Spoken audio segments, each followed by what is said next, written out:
Tiba-tiba sebuah peti melayang di atas air. Orang tua di perahu nelayan mengira itu adalah harta karun.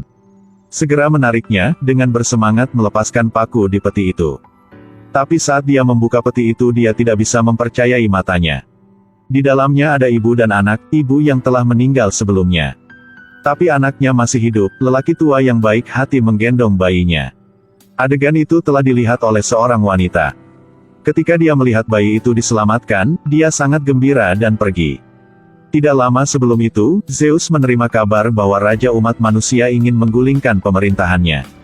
Jadi dia mengirim elang ke istana untuk menghukum raja. Berubah menjadi bentuk seperti raja untuk berhubungan seks dengan ratu. Tidak lama kemudian, raja mengetahui itu, dia tidak tahan dengan penghinaan ini. Dia mengunci bayi yang baru lahir dan ratu di peti mati dan melemparkannya ke laut. Raja yang marah berteriak ke surga bahwa dia akan mengembalikan tanduk penipu ini ke Zeus. Pada saat ini kilatan petir menyambarnya dan mengubahnya menjadi monster. Menggunakan kekuatan terakhirnya untuk melemparkan peti itu ke laut, sejak itu tidak ada yang melihat raja. 20 tahun kemudian, anak laki-laki tahun itu telah menjadi pemuda yang tampan. Selama bertahun-tahun, Perses selalu mengikuti ayah angkatnya untuk memancing ikan. Keluarga mereka berempat hidup bersama dengan sangat hangat. Hari itu mereka pergi ke pantai dan melihat langit.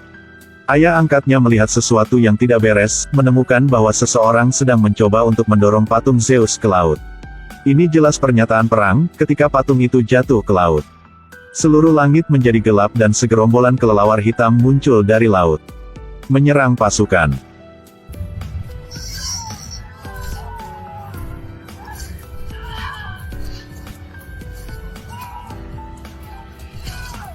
Seluruh pasukan kehilangan nyawa dan kelelawar berkumpul menjadi bentuk manusia. Itu adik laki-laki Zeus bernama Hades. Dia memperhatikan bahwa keluarga nelayan telah melihat semuanya. Dia berubah menjadi api neraka dan terbang menuju kapal.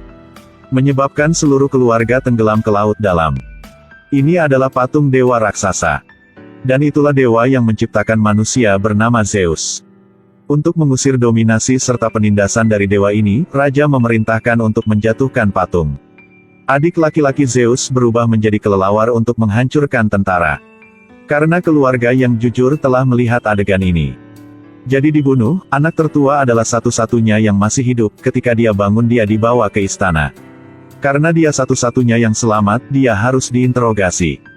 Tanpa mengetahui bahwa dia sebenarnya adalah putra Zeus dan manusia. Menyembunyikan energi misterius, di sisi lain dewa yang marah bersiap untuk menyerang umat manusia. Tetapi Zeus masih tidak tega untuk memerintahkan. Pada saat ini, Hades muncul. Dia mengatakan bahwa dia memiliki cara untuk mengendalikan manusia. Harap Zeus akan mengizinkannya untuk menghadapinya. Di istana kerajaan sang ratu masih sombong mencari cara untuk berpisah dari para dewa. Sang putri menasihati ratu untuk tidak melakukannya. Tapi ratu masih berpikir dia sangat kuat. Pada saat ini, tiba-tiba ada angin puyuh yang menghempaskan semua prajurit kekaisaran.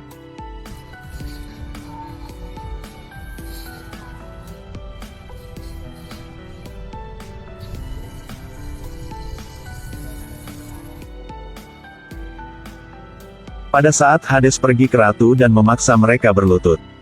Dia mengangkat wajah ratu dengan lembut, wajahnya tiba-tiba menjadi kering.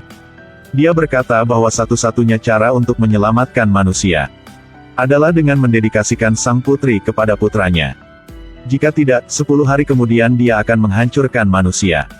Setelah mengetahui identitas Perses, raja mengirim seseorang untuk memenjarakannya.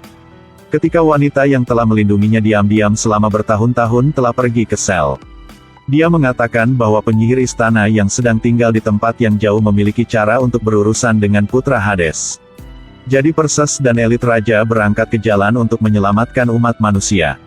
Di sisi lain Hades menemukan raja tua yang tersambar petir. Dia mengatakan bahwa mereka berdua memiliki musuh yang sama, Zeus.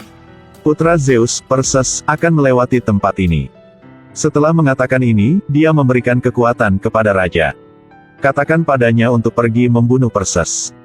Di sisi ini, Zeus mencurigai Hades berkonspirasi. Itu sebabnya dia ingin mengawasi kelompok orang Perses. Karena dia tahu bahwa Perses adalah putranya, dia diam-diam membantunya. Lihat, tiba-tiba seekor kuda hitam muncul. Menyebabkan dia mundur ketakutan, tetapi melihatnya tidak menyerang. Dia mengambil inisiatif untuk menyentuhnya. Gadis itu berkata itu adalah kehendak dewa. Di sisi lain, rekan-rekan sedang mencari Perses. Sebuah panah terbang, mendengar sebuah teriakan, Perses segera berbalik dan berlari ke tempat kejadian. Ketika dia sampai di sana, dia melihat salah satu rekan satu timnya telah tercabik-cabik. Ternyata Raja Tua datang untuk membunuh mereka. Perses ditendang turun gunung olehnya. Rekannya berlari datang, lengan Raja Tua juga dipotong patah oleh rekan Perses. Ternyata semuanya adalah konspirasinya. Melihat dia melarikan diri, orang banyak langsung mengejarnya.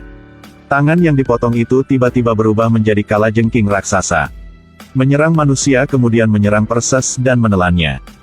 Semua orang mengira dia sudah mati tetapi tiba-tiba dia memotong perutnya dan keluar. Jadi mereka telah mengendalikan kalajengking dan mengendarainya ke tempat penyihir. Perses bertanya kepada penyihir bagaimana cara membunuh monster itu. Mereka tidak akan menawabnya, jadi Perses mencongkel mata mereka. Penyihir dengan cepat mengatakan bahwa hanya dengan menatap mata Medusa akan mengubahnya menjadi datu. Jadi mereka harus memenggal kepala Medusa dulu, lalu mereka pergi ke Medusa. Setelah sekitar seminggu, sebuah kuil yang hancur muncul di depan mereka. Saya baru saja memasuki dalam tiba-tiba seorang wanita badan ular melihat para prajurit. Karena Medusa terlalu cantik, para prajurit lupa memejamkan mata. Jadi mereka terus-menerus berubah menjadi batu. Perses dengan cepat menggunakan perisainya untuk melawan. Kemudian dia melompat dan memenggal kepala Medusa. Hari telah tiba, tentakel monster itu muncul. Semua orang ketakutan dan membawa sang putri untuk mempersembahkan upeti. Pada saat genting Perses menunggang kudanya datang. Dia terbang melalui mulut monster itu ketika hendak membuka mulutnya dan memakan sang putri. Dia terbang ke bawah dan mengarahkan kepala Medusa ke monster itu. Medusa membatu tiba-tiba Hades muncul. Untuk membalas dendam Perses memutuskan untuk membayar hutang darah dengan darah. Dia meminjam kekuatan guntur untuk mendorong Hades ke neraka. Kemudian Perses menolak Zeus kembali menjadi dewa. Dia hanya ingin hidup seperti seorang normal.